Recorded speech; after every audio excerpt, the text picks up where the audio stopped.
미가서 6번째 말씀입니다. 미가서 4장 6절 또 13절입니다.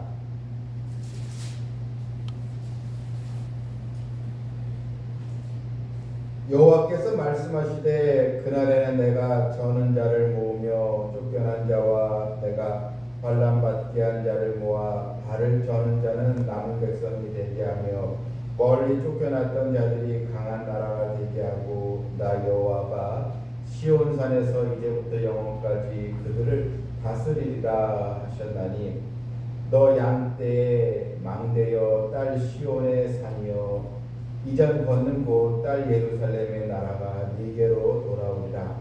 이제 내가 어찌하여 부르짖느냐 너희 중에 왕이 없어졌고 내 모사가 죽었으므로 내가 해산하는 여인처럼 고통하느냐.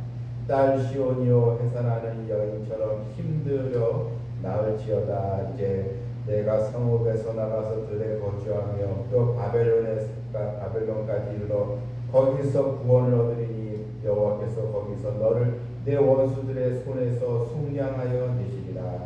이제 많은 이방 사람들이 모여서 너를 치며 이르기를 시온이 더럽게 되며 그것을 우리 눈으로 바라보기를 원하노라 하거니와 그들이 여호와의 뜻을 알지 못하며 그의 계획을 깨닫지 못한 것이라.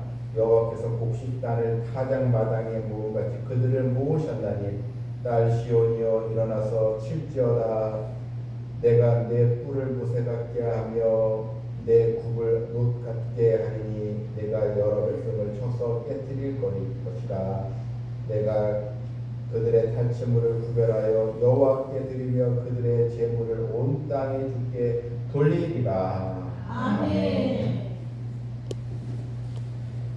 미가서 이 3장과 4장을 이어서 읽게 되면 내용이 아주 상반된 내용으로 되어 있습니다.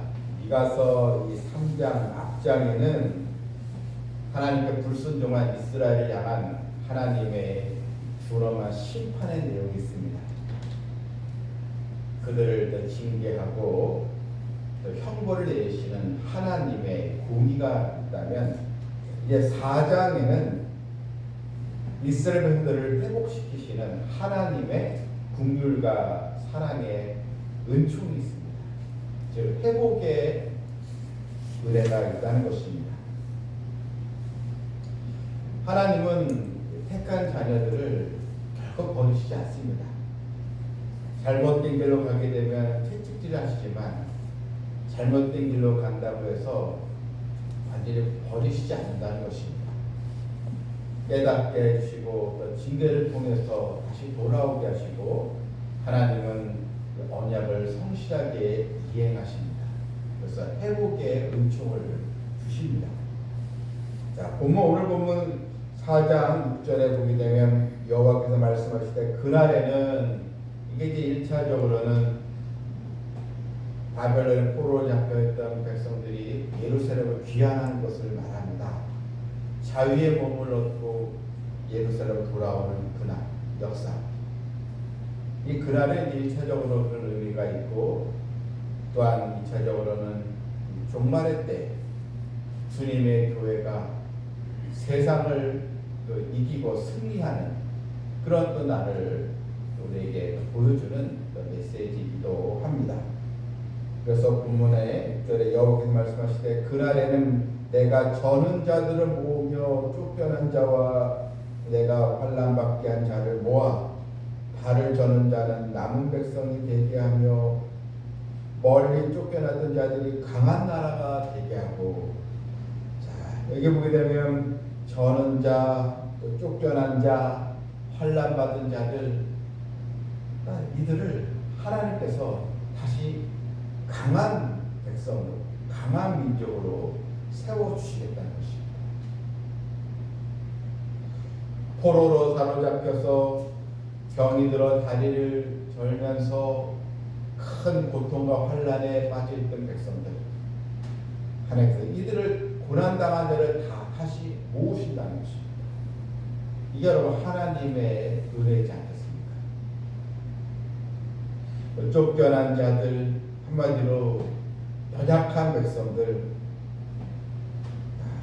이들을 다시 일으켜서 강한 나라가 되게 해주리라. 그래서 이 본문에 보게 되면 이 7절에 발을 저는 자는 남은 백성이 또 되게 하며, 여기에 이제 남은 백성이라는 단어가 나옵니다. 이 남은 백성, 이 남은 자라는 것은 쉽게 얘기하면 씨앗으로 남겨진 자, 이런 뜻입니다. 그동안 여러 또 환란으로 이미 죽은 자들이 많이 있지 않겠습니까? 하나님께서 이 남은 자, 비록 소수지만 이 남은 자를 통해서 내가 다시 장대한 민족, 강한 민족을 일으켜 주리라. 그래서 이 남은 자는 바로 씨앗으로 남겨진 자, 이런 뜻으로 우리가 볼 수 있습니다. 하나님의 생명의 씨를 받아서 하나님의 영광을 전파하고 나타내는 그런 사람으로 내가 만들어 주리라. 요즘 얘기하면 하나님의 선한 일꾼으로 내가 세워주리라, 이런 뜻입니다. 그래서 우리는 어떻게 보면 이 시대에 나도 이런 남은 자로서의 그 삶을 살아가겠습니다.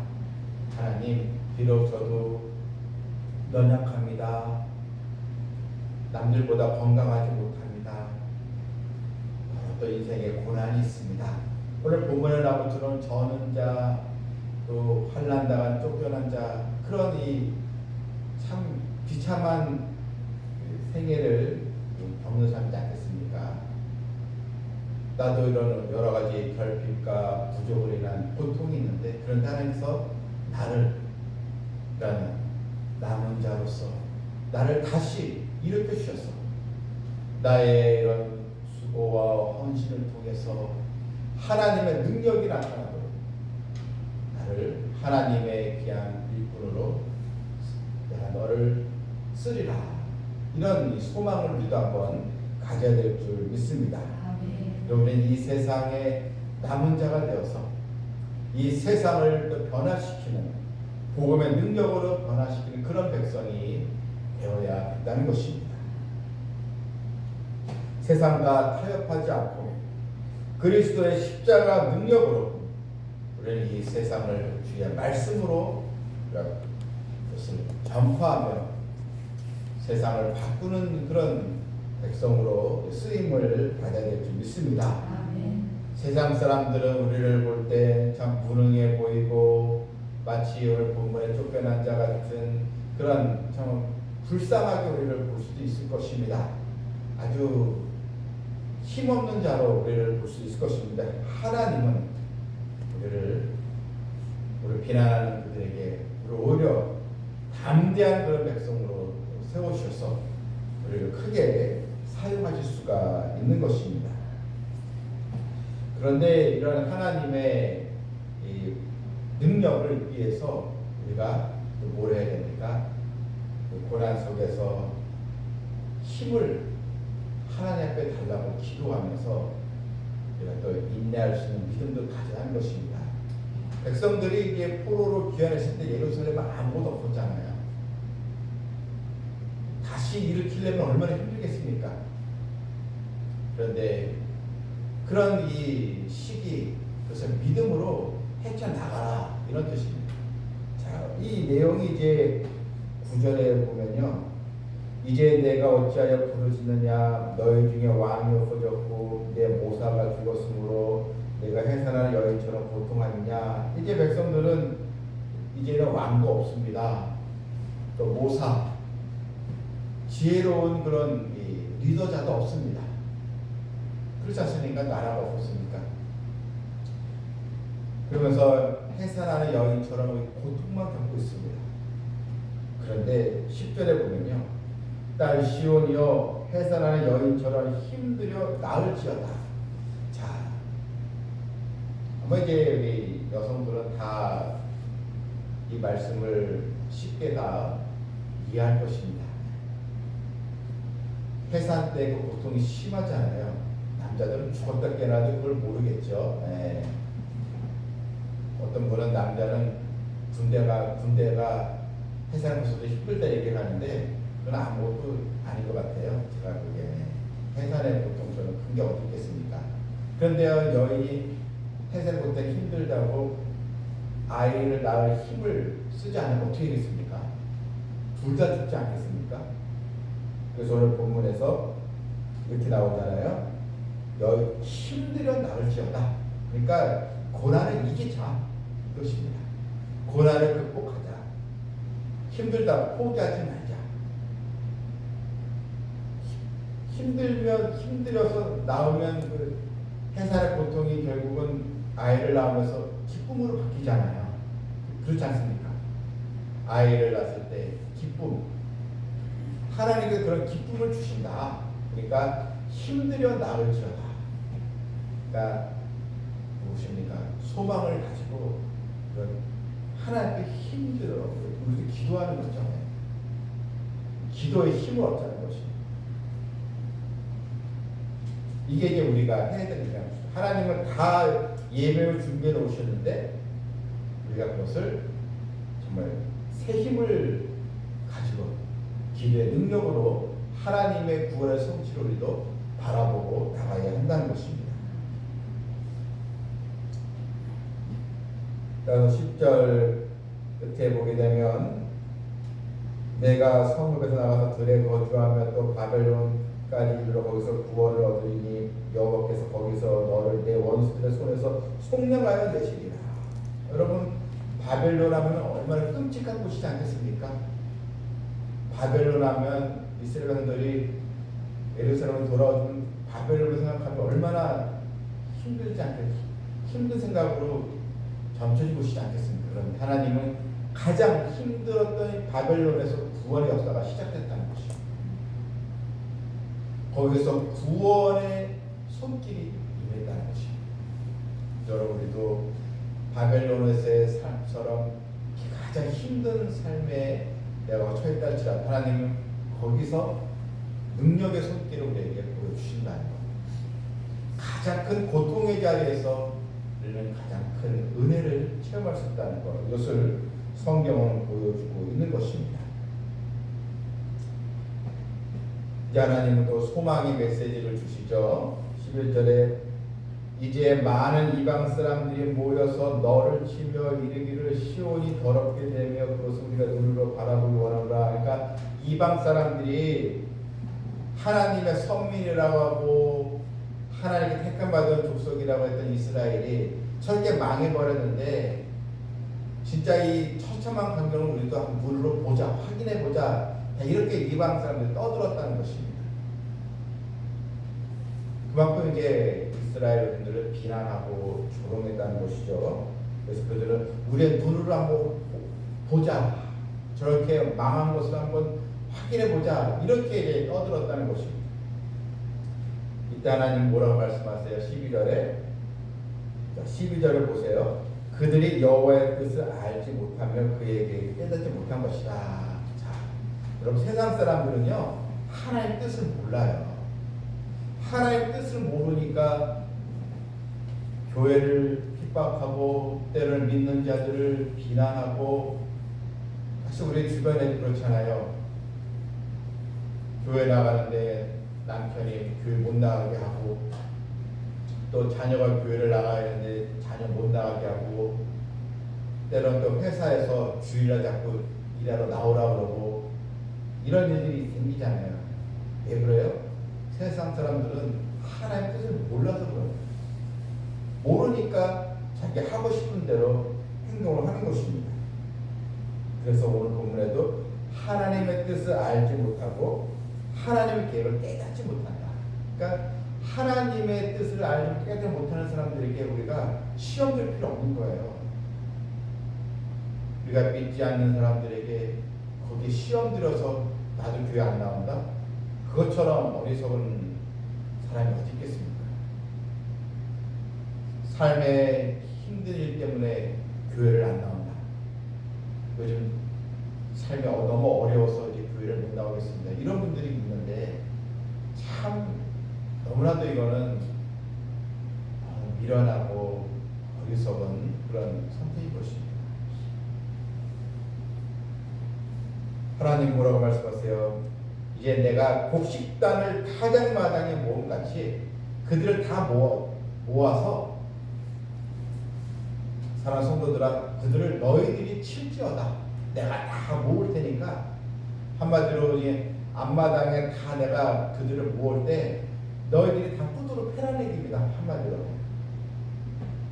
이것은 바로 믿는 자의 승리, 교회의 최종 승리를 바로 예견하는 것입니다. 결국 하나님의 백성이 승리한다는 것을 보여준 것입니다. 이게 여러분 요한계시록의 중요한 흐름이지 않겠습니까?